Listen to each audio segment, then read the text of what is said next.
వరకు ఆ చూకి అందలేదు ఇంతవరకు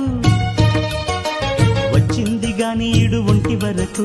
వేధించలేదు నన్ను జంట కొరకు చూశాక ఒక్కసారి ఇంత వెలుగు నా వంక రాను అంది కంటి కునుకు ఈ అల్లరి గారడి నీ లీల అనుకోనా నీ